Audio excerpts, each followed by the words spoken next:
legalizefreedom.com. Why are we here? Where do we come from? Where are we going? From the nature of reality to the future of humanity. Listen without limits. Unchain your brain. Change your thinking. Change your life. legalizefreedom.com.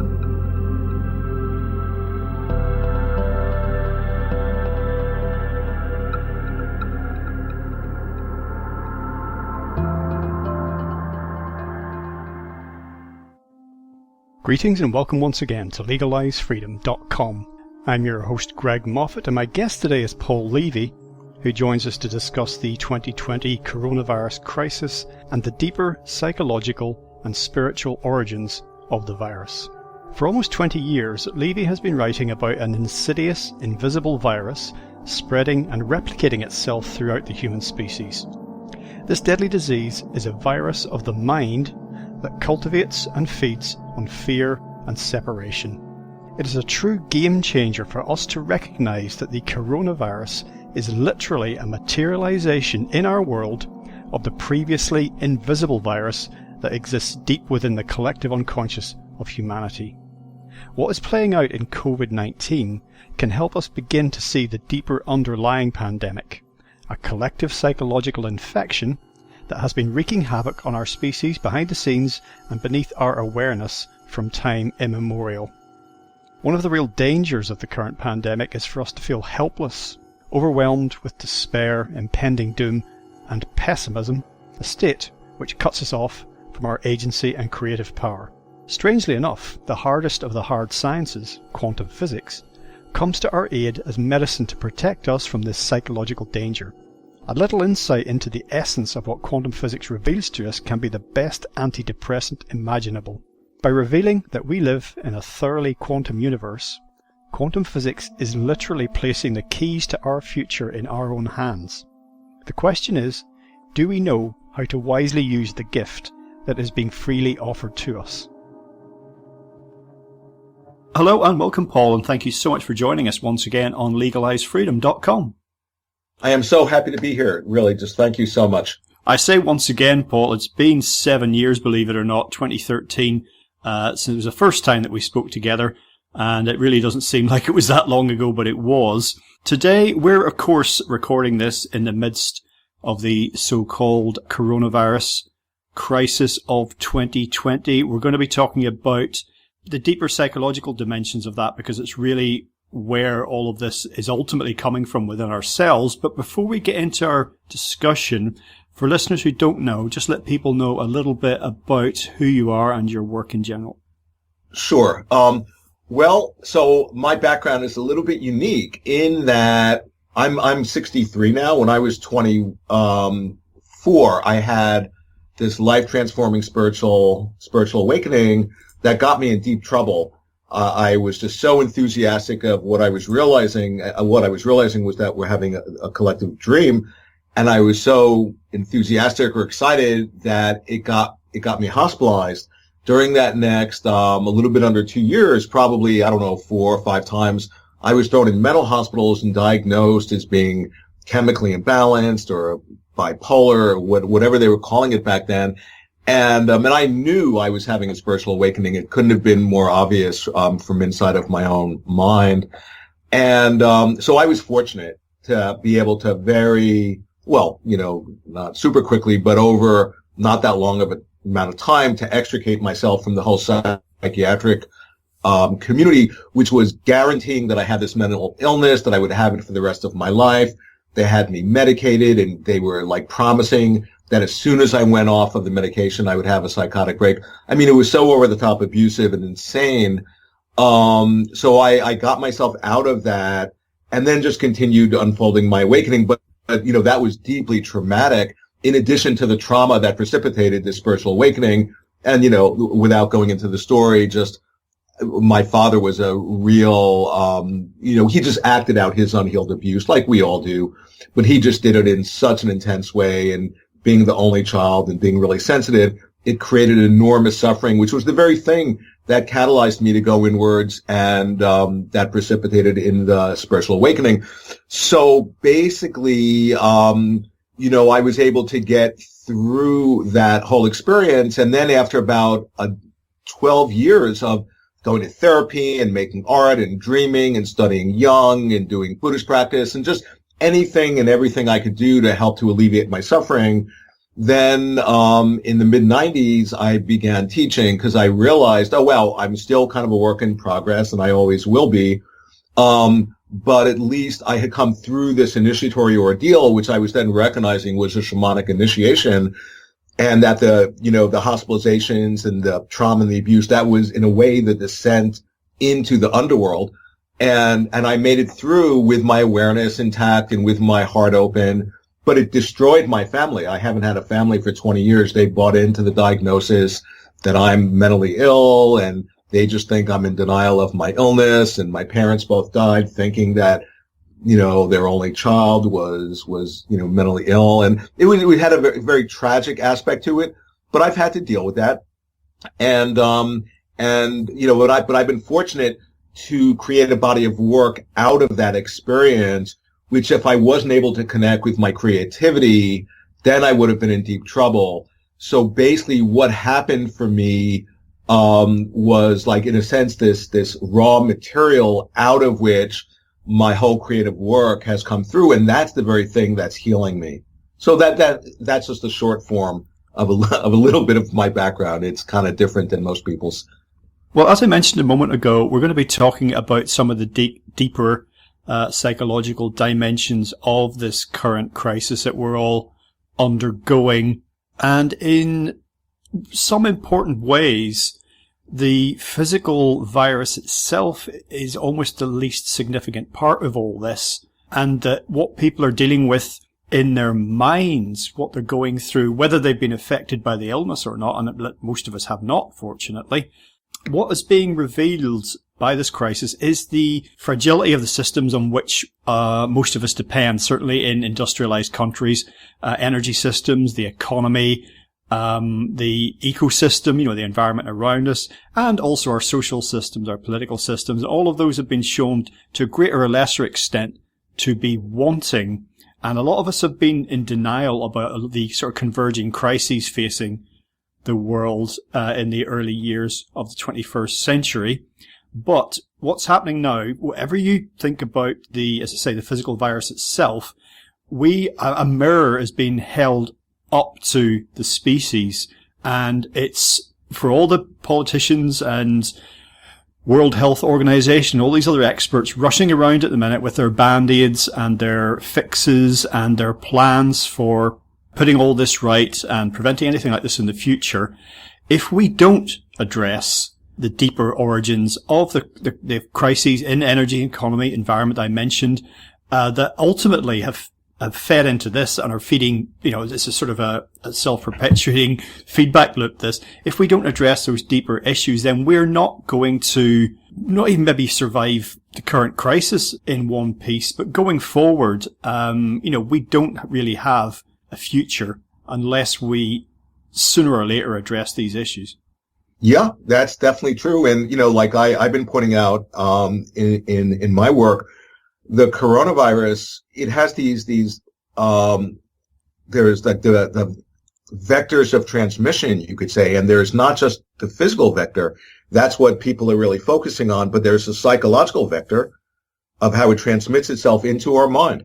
And that's what you were kind of pointing at. And also it has because it affects our psyche, then it affects our behavior. So it has these multiple vectors of transmission.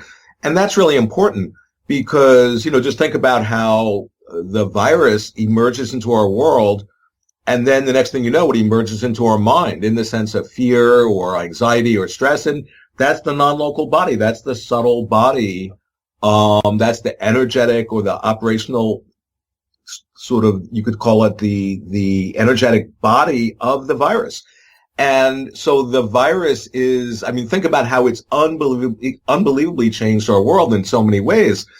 And so I think it's really important to have an expanded viewpoint to not just view the virus physically, but to see more, its full non-local, energetic, subtle body and how it's affecting us in so many ways.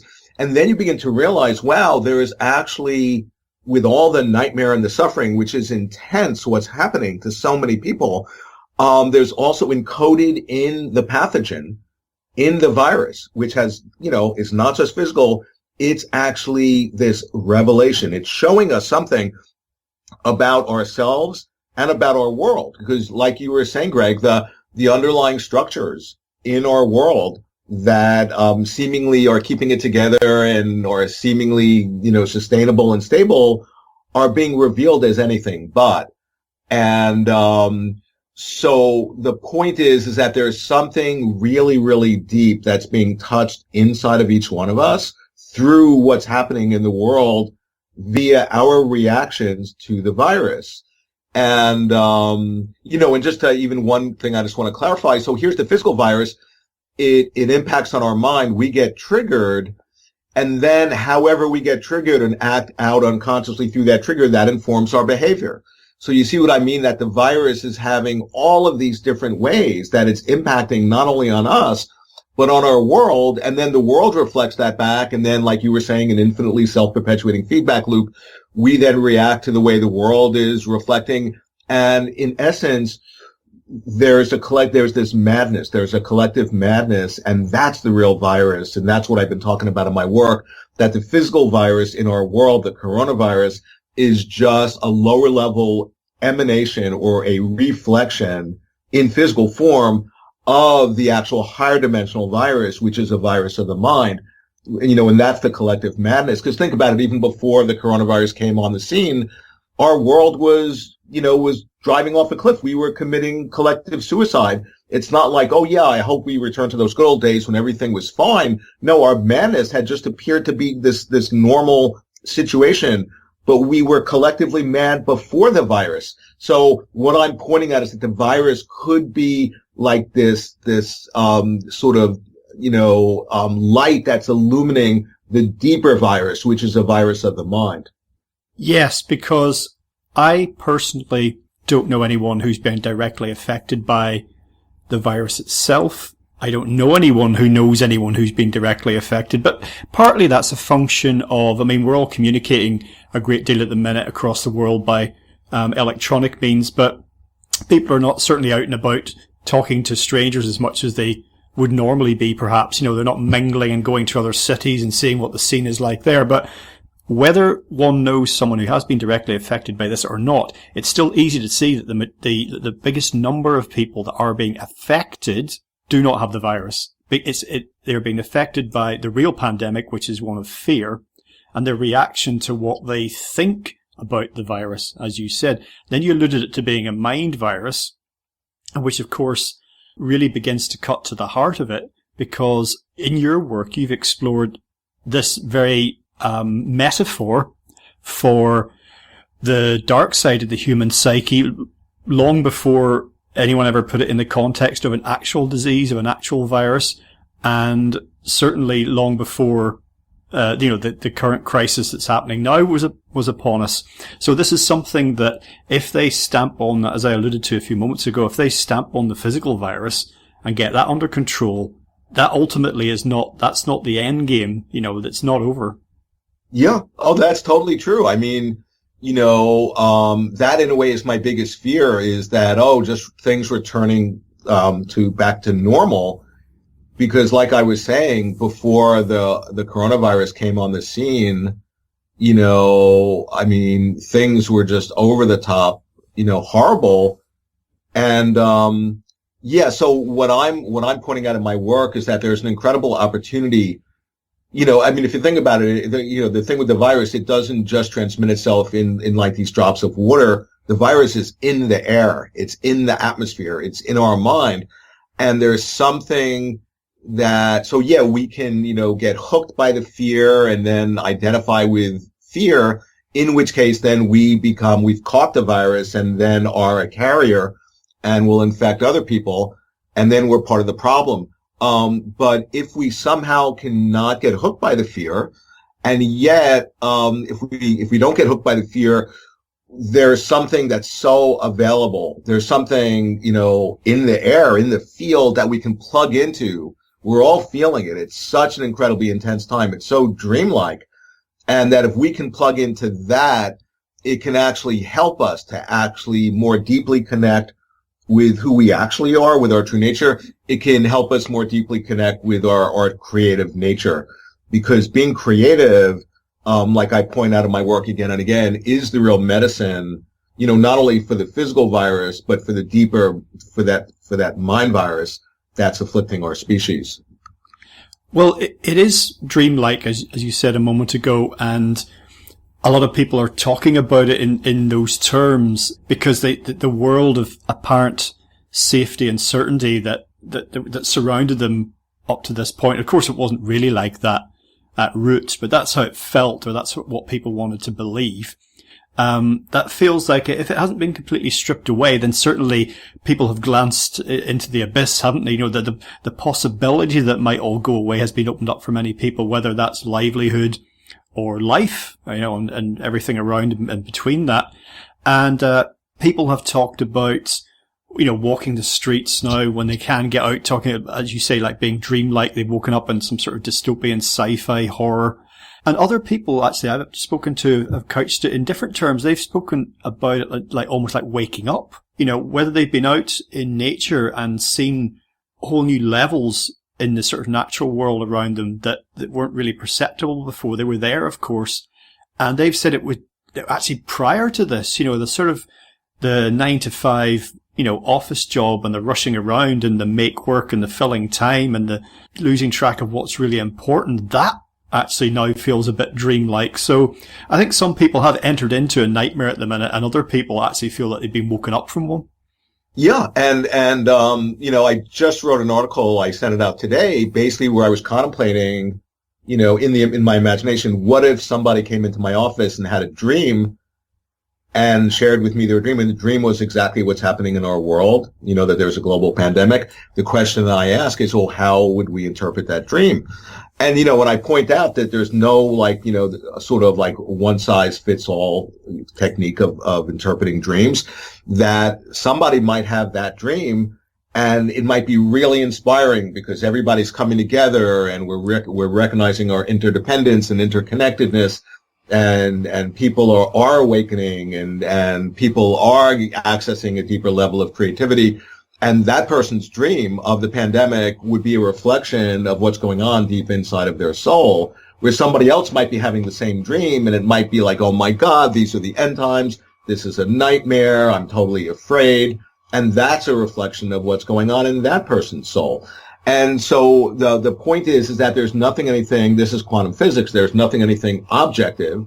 There's something that's happening seemingly outside of ourselves, but we then have an incredible creative power of how do we interpret what's happening? We're the generators of meaning, and how do we place meaning on what's happening? And we can do that in either a way that gives us energy and inspires us and helps to wake us up, or we can place meaning on what's happening and interpret it in a way that creates pessimism and despair and hopelessness. And the point is that we can't blame out there for that. We're the arbiters we're creating our own experience of whatever it is that's happening. There's no one else doing that for us. And that's our responsibility. And that's where it really connects with that we are these incredibly creative beings. That's our superhero power. That's the real medicine that's being offered to us. And I can say so much more about that if we actually get the message of the dream. One of the interesting things in observing the kind of collective reaction to what's going on at the minute is how many people who are understandably so disturbed, so disorientated by what's going on that they've gone from maybe hating their job, hating their routine, finding life just a grind, things are tough, whatever it happens to be, or even people who perhaps are relatively well off but they don't feel fulfilled. How the responses to that have varied along the lines of what I was saying a moment ago about, dreaming versus having a nightmare versus waking up from one. You can see in some of the governmental and corporate responses to some of this that there's this kind of urge to get back to business as usual, get back to work. You know, I hate my job, but oh my God, I want to get up on Monday morning and make that commute, because it's like, as I said, this mirror's been held up, and we're not very good at doing nothing. We're not very good at just being. And again, this is another dimension of what you can see with people being locked down in their own homes. We're uncomfortable sometimes with our own inner thoughts, you know, because we're used to constant distractions and what have you. And in fact, just today I read a tragic story about a young man, 20 years old or something, and he's taken his life in response to what's going on, because he was locked down on his own away from his family, and he left a note just saying, I'm used to being so busy, I'm always doing things, and when I'm not doing things, I have thoughts. The unconscious, like Jung talks about, the unconscious will arrange situations in our lives, both in our dreams and in the waking dream, that the unconscious will arrange situations in our lives to get us out of our comfort zone, to push us right to our edge so as to catalyze our growth. And I just feel from my experience with my own unconscious that that's totally true. And the thing is that that's a way when you see, because, you know, when I had my whole process that I was describing at the beginning of spiritual awakening, one way of really succinctly describing that was that I was having the recognition that we're having a collectively shared dream. And, you know, so that's been this understanding or this perspective that I've just been deepening and deepening as my life unfolds. And what you discover is that, oh yeah, we will literally, all of us will, you know, we dream up our unconscious part in our life, whether it's in our intimate relationship or with ourselves or in our work situation or in our wider life. And that's a really helpful perspective. It happens to be accurate because then you can view what's happening in the greater body politic of our world, you know, collectively as, oh yeah, this is reflecting something back to us. It's reflecting an unconscious part of us. And that's like what you were saying before. It's like we're looking in this mirror. And mirror, etymologically, the word mirror, it literally means the holder of the shadow. So we are actually seeing our own, you know, sort of unconscious part. And, but here's the rub. If we don't recognize that and we think that what we're seeing is actually outside of ourselves, and then we react to it as if it's outside of ourselves, well, then we're unwittingly colluding with the madness that's playing out, you know, but yet if we recognize that what's playing out is reflecting back to us something in ourselves, and we actually shed light on what is that inside of us, then all of a sudden, instead of being a contributor to the madness, then we're going to be in a way like the antipsychotic agent for the world. And with that understanding, we're going to be able to, you know, like we become contagious in a good way. Like, you know, and however skillfully or creatively we express what we're realizing, then that can actually awaken other people to that same realization. And that is like a virus, but in a good way, in that can help all of us to awaken. Well, I think that's one of the downsides, perhaps, of what I could call therapeutic culture in the late 20th and early 21st centuries, has maybe it's where it kind of overlaps a bit with, yes, of course, there's a looking inside psychoanalysis, but this sort of blame culture of, you know, it's society's fault and it's white privilege, or it's, you know, some sort of, structural disadvantages that one has in one's life, and that if everything was more equal, more egalitarian, you know, basically that people are, in many situations, encouraged to look externally for the source of what they perceive to be their problems. And we're not used to, and not very good at actually looking inside ourselves. But I think that most people actually intuit. They maybe don't want to face it, but they understand that they have a bigger role, I think, how shall I say, in how their own lives and how the world around them is playing out than they'd really acknowledge. And of course, the superficial view, the illusion of separation and there's of responsibility lying anywhere else, that's encouraged and perpetuated a great deal in the materialist worldview, you know, and in the sort of... Can I say something about that? Because that's really interesting to me. Yeah, please go ahead. Yeah, sure. Well, so here's this collective madness. And one way of describing the collective madness, the origin is in the psyche, and we literally entrance ourselves in such a way that we then think that this world is separate from us, is objective, and then being like a dream, it just shares all the evidence to confirm our viewpoint, so it will manifest as if it's objective, and then we become conditioned by that and react to that. And the more we hold that viewpoint that the world is objective, then the more the world just reflects it back. And we've hypnotized ourselves. That's a very simple way of describing the collective madness. But then there's the solution, and one of the amazing things that's offering the solution is quantum physics. And because in essence, and I just wrote a book about this. In essence, what quantum physics has discovered is that, that objective universe that classical physicists were studying, trying to understand, that it didn't even exist in the way that the classical physicists were imagining it did if they thought it was objective and separate. Because quantum physics has discovered that the act of observing the universe actually influences the very universe that we're observing. It's called the observer effect. And what that points at, that's like mind-blowing, because when you unpack the implications, it's pointing at that observation, the act of observation, is creative. That we have this enormous creative power, that we're literally creating our experience of ourselves. There's no one else doing that. There's nothing out there that's doing that. We are literally creating our experience of both ourselves and our experience of the world.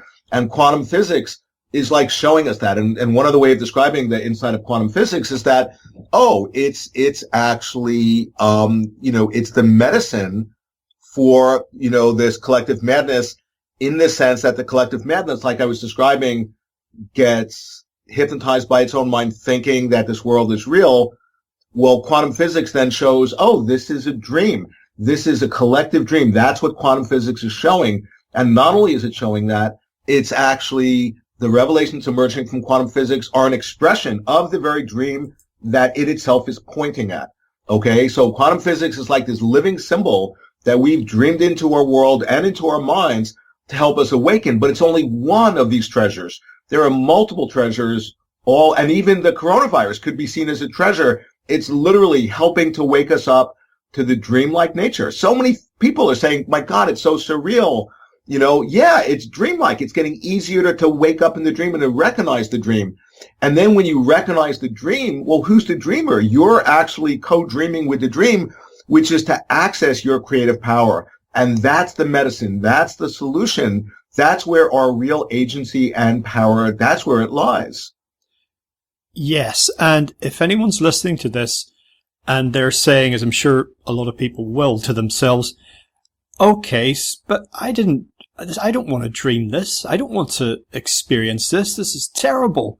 This is awful. If I am part of this, then how can that be? And I think acknowledging that, or at least exploring that possibility, just that, actually you are co-creating this. Okay, so how could that work? And if it is so repellent to you, then why is it occurring like this? What is your role? And if you want things to change, what can you do about that? So I think that's the next step for people if they feel revulsed by the idea that they're creating this.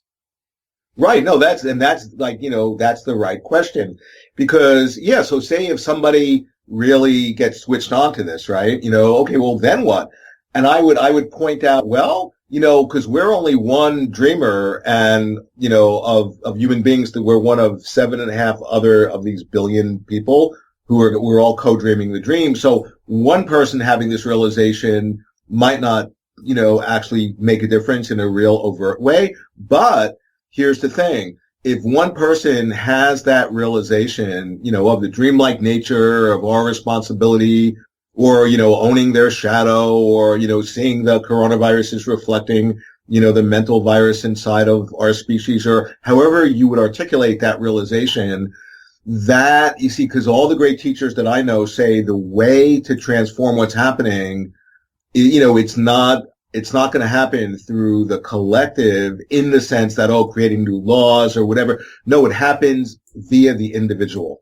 So any one of us actually deepening our awakening and evolving and individuating and connecting with our soul, actually that quanta of you could say of this, that photon of light gets deposited into the collective mind field in a non-local way that lightens up the whole universe. And like one very inspiring image of that, say if you take, this glass of water and you dissolve these granules of sugar in the water one by one, they'll just dissolve and dissolve up until it reaches the saturation point. And then you add one more grain of sugar and a crystal will manifest. And that's, I think, a really beautiful symbol. It's a symbol of how symbols arise in our mind, but how like sort of the symbol being like, that our species, any one of us in this very moment, having awareness or owning our shadow or recognizing the dreamlike nature could be that grain of sugar that crystallizes and precipitates a global awakening non-locally throughout the entire field of the universe. And so that's really inspiring, because then instead of, you see, the real trap is to get, trapped in pessimism or hopelessness or despair or depression. And then, being, a dreamer, you're just going to attract evidence confirming that viewpoint in a feedback loop whose origin is your own mind. And then you're part of the problem, not the solution, But when you actually have the realization of, oh, wow, me connecting with myself, with my true nature and expressing that creatively and having my heart open and radiating out that love and compassion, that actually is my very role. That's all of our role. And don't underestimate the power of compassion. It's greater than any atomic, power. And so as more and more of us connect in that way, and not just like in a passive way, but part of it is that, this is a participatory world. Our inner process is reflecting and playing out via the outer world, which means we just can't sit in our little meditation cave and do nothing. No, we have to be activists in whatever way that looks like. Like I'm writing or being interviewed or doing whatever I do, and other people, it's not going to look like me. It's going to look like it's tailor suited. The idea is to follow your calling, that we're all being called to something. And if we don't, like when a would-be shaman is getting called, and they reject the calling out of fear or feeling they're not good enough, that's when they fall sick. But the idea is to, once you assent to the calling of what you're here to do, then you get supported by the deeper universe. And that's what we all need to do. And then we can actually connect with other people who are doing that and activate there's like this genius, this collective genius when we come together, we can activate it. We can conspire to co-inspire, that's a real conspiracy theory, where we can literally dream ourselves awake. We can help each other to recognize the dreamlike nature of this universe and help each other to deepen that realization. And that's evolutionary. And that's what this is all about. If we don't realize that and act on it and embody it, then we're going to continue to destroy ourselves, as we see all around us. Well, when people I speak with, if they're struggling with the idea that thoughts might have some effect on the reality in someone's own life or in the world around them, I mentioned examples like, well, do you know anyone who's ever become ill through stress? And I'd say something like, oh yeah, a guy I used to work with, he was going through a divorce and he lost his house and he got stomach ulcers, and the doc said it was stress and, and he blah, blah, blah, blah, blah. So you can think yourself ill. And I think, as far as the current crisis is concerned, a couple of things. One is think about that then in the context of the converging crises in the world, the problems that we're facing.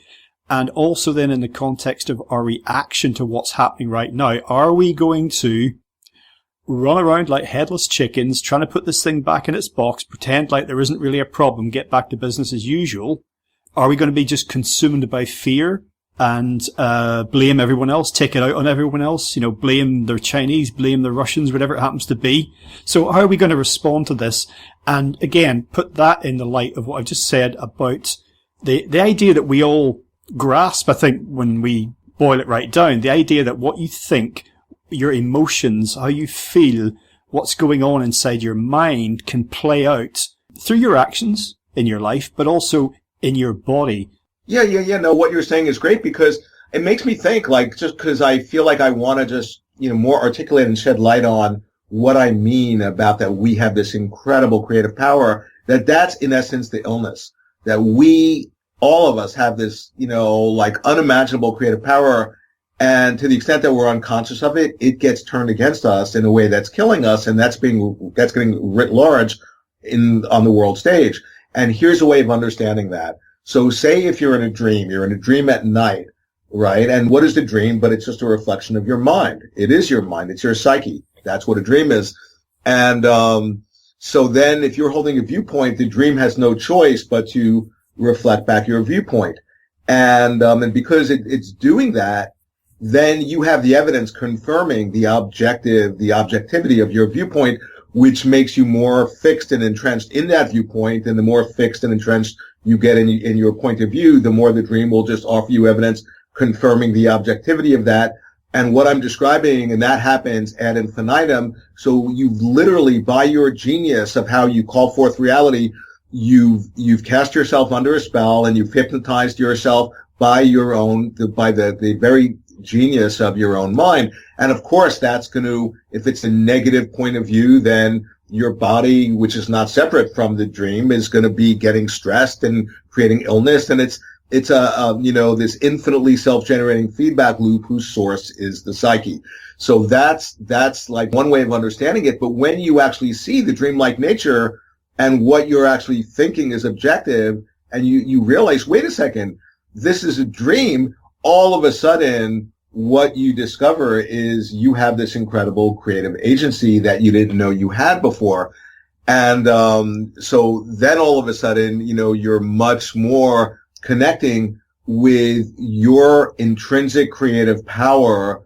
And what I'm basically, I try to say this a million different ways, that in essence, we're all being called, each one of us individually, and it doesn't make a difference what way you express it, whether you paint or draw or write or dance or dream or just do nothing other than just embody that creative energy.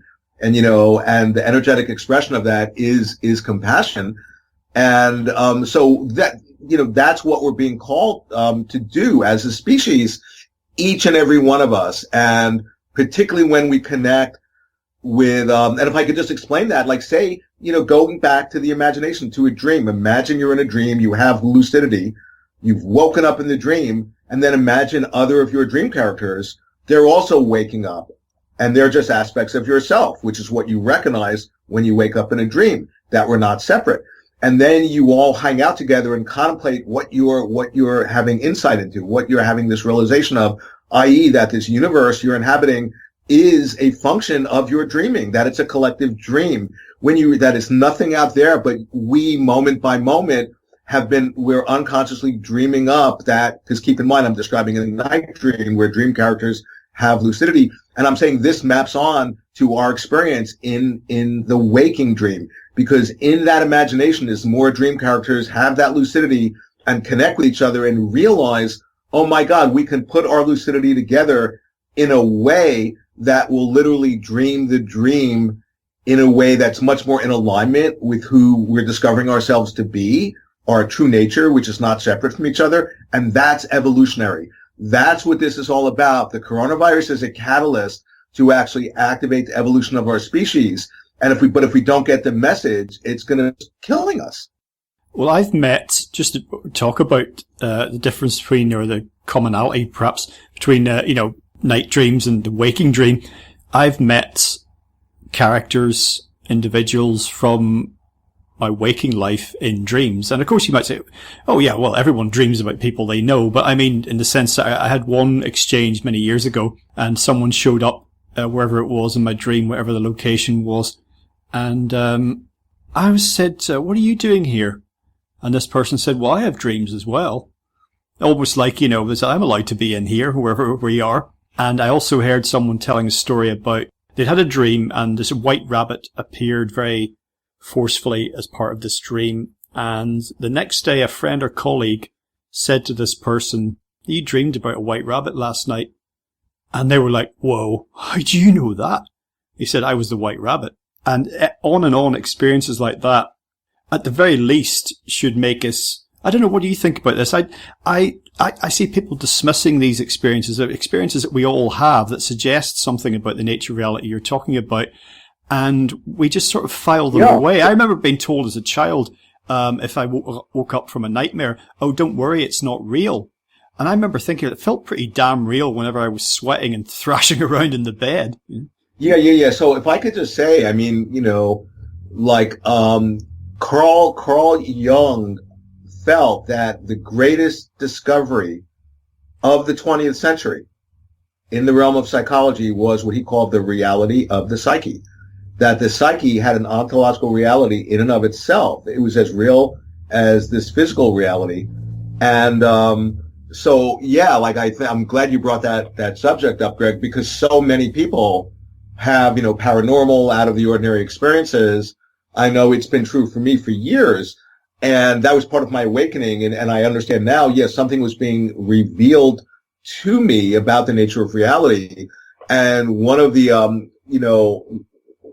I guess what happened as a result of being shown this stuff is that all of a sudden the realm of the possible really, really expanded in my life to the point where, before then, when I was a card-carrying member of Consensus Reality, certain things were possible and a lot was impossible. And then once I began having my awakening, and particularly when I was hanging out right around my teachers, these great, spiritual teachers, it was like the third time continuum, space-time continuum got just torqued in a way that not just synchronistic phenomena, but stuff began happening that was that seemed physically impossible. But this is exactly what quantum physics is pointing at, because quantum physics is saying before a quantum entity is observed, it exists in all possible states that it could ever possibly exist in.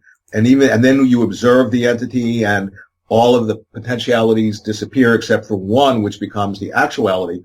And, but what that means is that even if one of those potentialities is highly, incredibly, ridiculously unlikely, it could still manifest this next moment.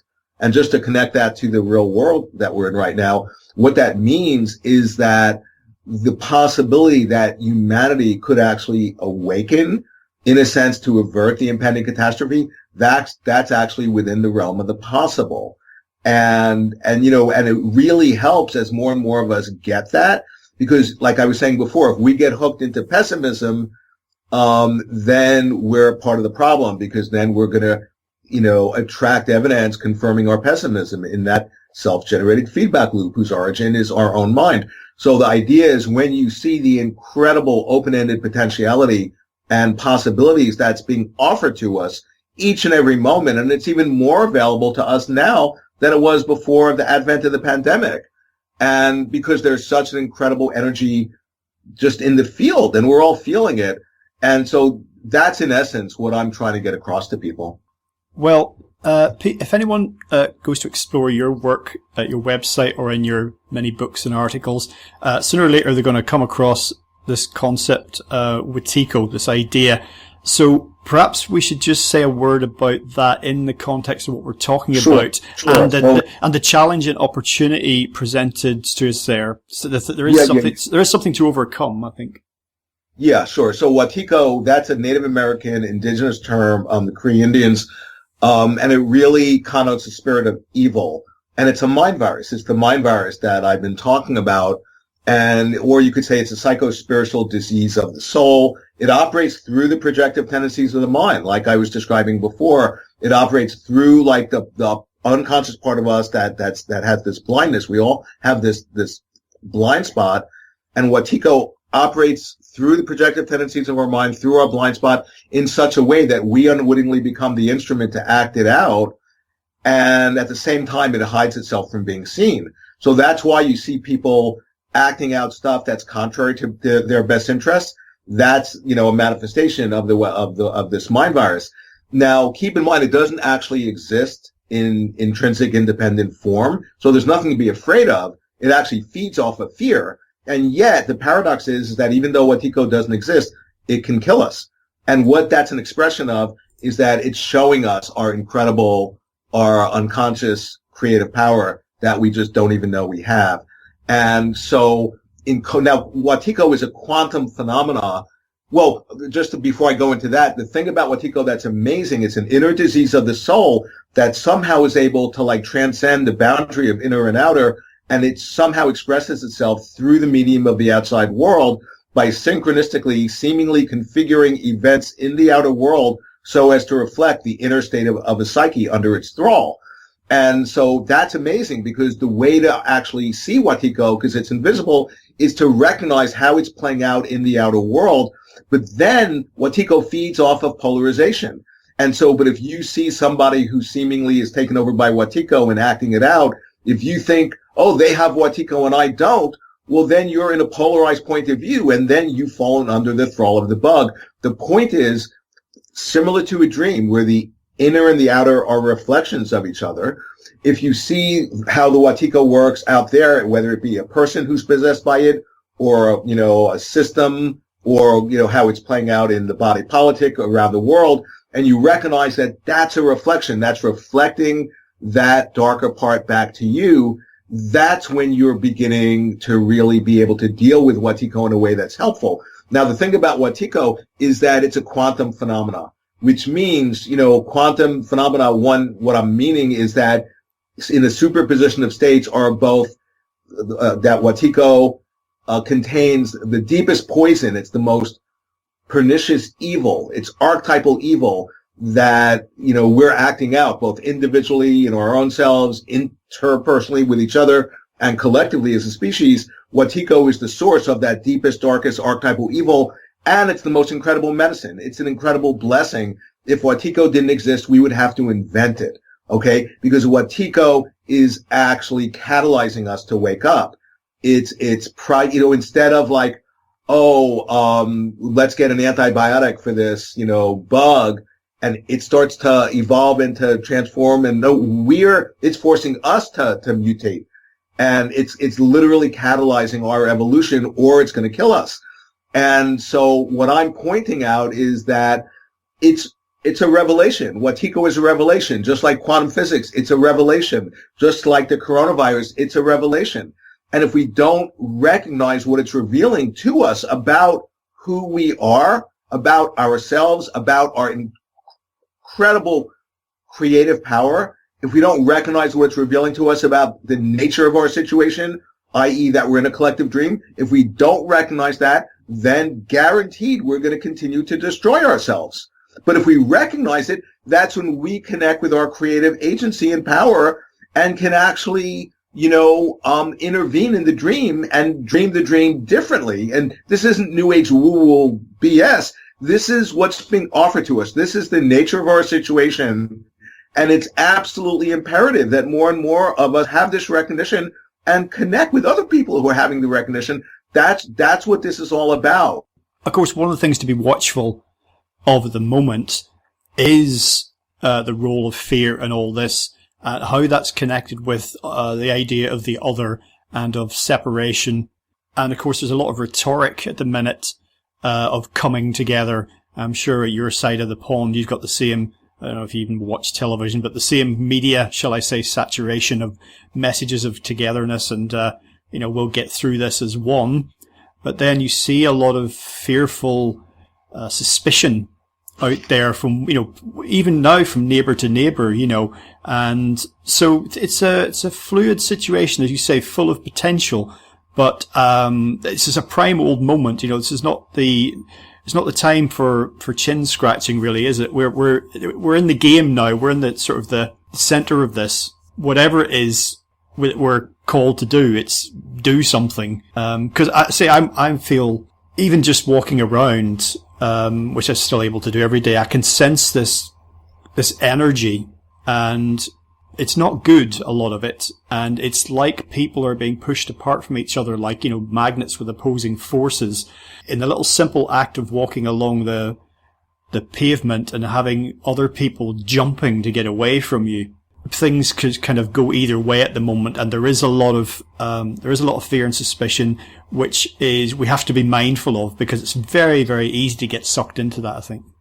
Yeah. Well, that's the idea. I mean, I go back to quantum physics. Quantum physics is saying, yeah, the future, but, you know, before quantum physics, classical physicists thought you could, if you had enough information, you could predict the future, that it was like in this deterministic way. And quantum physics, has shown that's not true, that each and every moment exists in potential, that this is a probabilistic world we live in. And that, so that means that the future, in a sense, is really in our hands, that it has this incredible, potentiality to manifest in the most catastrophic, horrifically nightmarish way. Or, in that same energy that's informing the darkness and the destruction, as alchemists, if we can plug into that and channel that energy, through an open heart and with awareness and being creative, it's like that energy is even more available than it was before the pandemic. That's what I'm saying. This is like in Tibetan Buddhism, in any alchemical tradition, they say the greater the poison, the greater the medicine.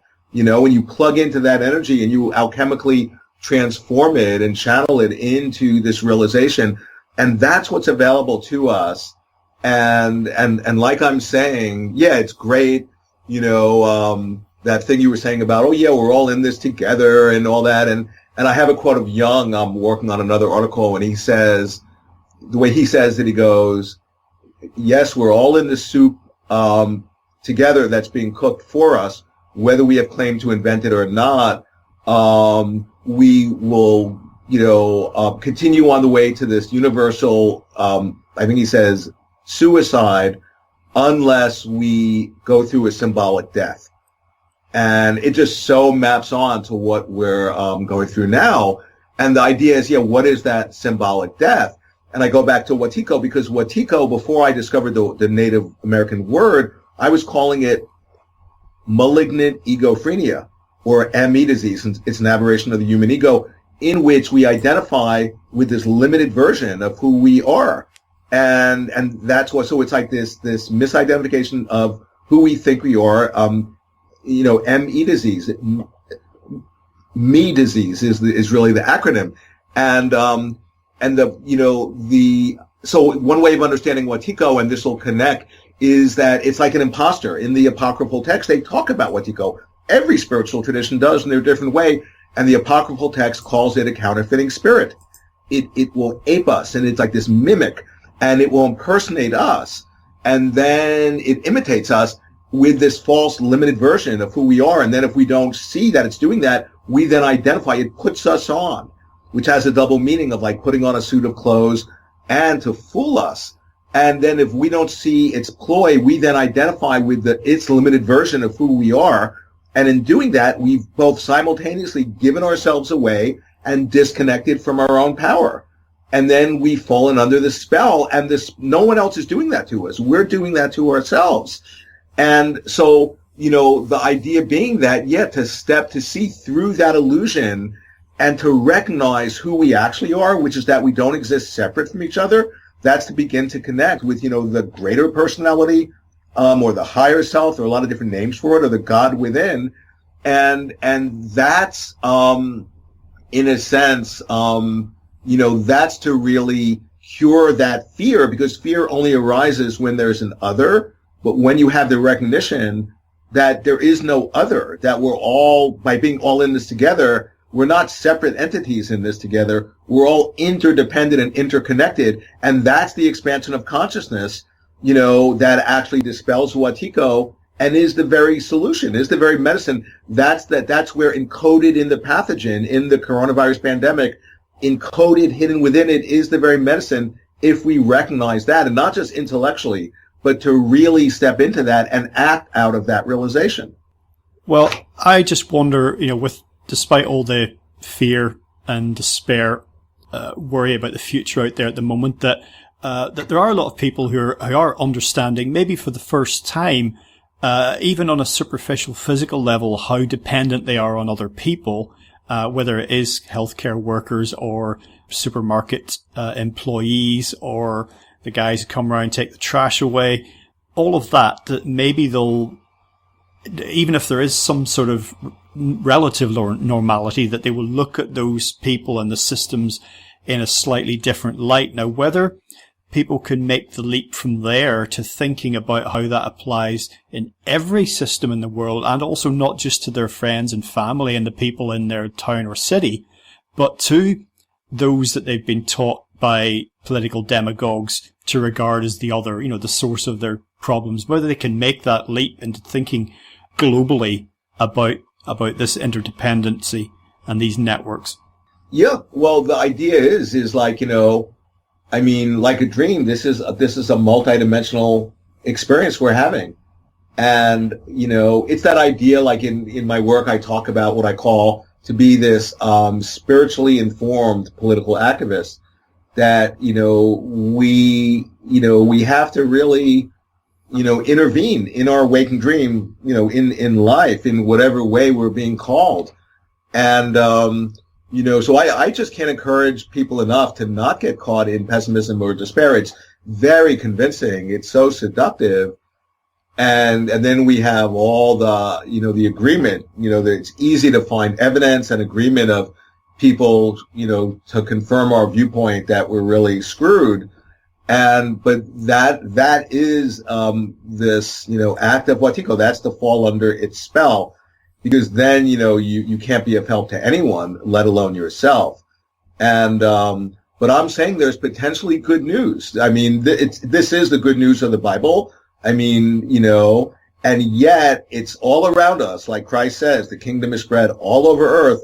And guess what? People don't see it. There's a blindness, and when Christ healed that blind man in the Bible, then he actually said something like, yeah, it's all of humanity who's blind. Well, Tico is a blindness. It's a certain type of blindness. It's a blindness of the mind that literally thinks it's sighted and thinks it's more sighted than people who have sight. And there are these different aspects of the blindness of Tico. On the one hand, it's a blindness where we don't even know we're blind. That's the first type of the blindness. The second blindness is then we don't see Tico. We don't even see how we're colluding with it through our blindness. So that's the second part of the blindness. Then we also become blind because we don't see our light.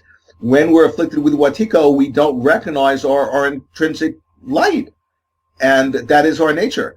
And then the fourth blindness, I call it the four ignoble blindnesses, sort of a play on the Buddha's, the Four Noble Truths. These are the four ignoble blindnesses. And the fourth one is we don't recognize that Tico is a revelation. And by not recognizing it's a revelation, it then kills us. And so it's this idea of blindness, and is so important, and it's not just like, to try to convince somebody they're blind. No, that never works. The point is to try to teach people the art of seeing. That's our situation. How do we do that? And I have no idea. I mean, I'm trying to do it in my own way. But the point is we all can once we begin to wake up and open our eyes and see. And so, so that's basically one way of viewing our current situation. If there's one thing that's been made plainly obvious in some quite traumatic ways in all of this, is that, like it or not, dramatic change can occur overnight. If you look at all the things that have stopped, some good, some not so good, in the wake of this crisis, and all new things that have started, it means all of the naysayers and people who have said this can't be done, that can't be done, it's like turning an oil tanker around, you can't turn it on a dime, blah, blah, blah. But radical change can occur very, very suddenly. And going forward, there are positives and negatives in all of that, because as much as we can see, those people enjoying cleaner water and lower air pollution levels and perhaps more time in nature, albeit enforced, are also somewhat worried about sort of gathering totalitarianism, in response to this crisis. So again, it's a fluid situation. It's active, and we need to be vigilant at the moment. And can I say something about what you just said? Of course, yeah, sure. Really, so the thing about Tico, Jung was super switched onto it. He had all these different names, but the main name that he called it was totalitarian psychosis. And just think about what I was talking about with Tico. It's an inner disease of the soul that sort of like subsumes, your consciousness in a way where all of the healthy parts of the psyche unwittingly serve its pathological agenda until it colonizes the psyche, sets up a shadow government, a totalitarian regime in your own psyche where it dictates to you. And remember what I said about what Tico, it's an inner disease of the soul that actually synchronistically gets expressed and reflected back to us through the outside world. Well, take a look at what's happening in the outside world. These fascist totalitarian powers are creeping all over the planet and centralizing power and control. What I'm saying is that that's reflecting the inner Tico disease. The thing, when you were saying, things can change on a dime, that's one thing this is showing us, because think about how quickly the world changed. One way of understanding that, just imagine you're typing on a keyboard, and if your fingers are one key to the right, you'll look on that computer screen and it's an incredible mess, and it seems like, oh my God, how could I ever possibly fix that? And yet the fix is really simple. You just have to move your hands like, a quarter of an inch to the left, and all of a sudden, as if by magic, everything is then in balance. And that's like our situation, that it's so convincing that things like, oh my God, we have like multiple crises converging. How are we ever going to deal with this? And I'm pointing out that the solution is really, really, not that it's simple, even though it is in a way, but it's like there's like one solution that when enough of us get it, it's like the 144,000 in the Bible. They talk about that's the critical mass. That's the 100th monkey phenomena. That's that grain of sugar dissolved in water. That's what I'm meaning. That there's an incredible opportunity, and everybody knows. Etymologically, the word crisis means, like there's a bad thing, but there's also an opportunity encoded in the crisis, and that is so true for us right now. Well, Paul, before we sign off, I want you to share with listeners details of your website, and I don't know of your many works, whether there's anything, a first point of engagement that you would recommend for listeners if they want to engage with some of these ideas for the first time. Sure. Yeah, totally. So, just go to awakeninthedream.com. That's my website with all of my articles. They're all for free, because I want this information to get out. And then, I have a handful of books that you can get, and there's tons of audio and just whatever, just different, type of interviews, some with, not just audio on video and, or talks I've given or whatever. So if you go to awakeninthedream.com, there's just, a ton of my stuff. And, that night, people criticize me going, oh, I should monetize my site. No, that's not what I'm interested in. I'm just wanting to get this information out. And I've been doing a lot of articles recently on the coronavirus. There's a new coronavirus page where people can just, find that stuff. And, that's really it. Splendid. Well, once again, Paul, thank you so much for joining us again today on legalizefreedom.com. For sure. Really, really appreciate it, Greg. Thank you.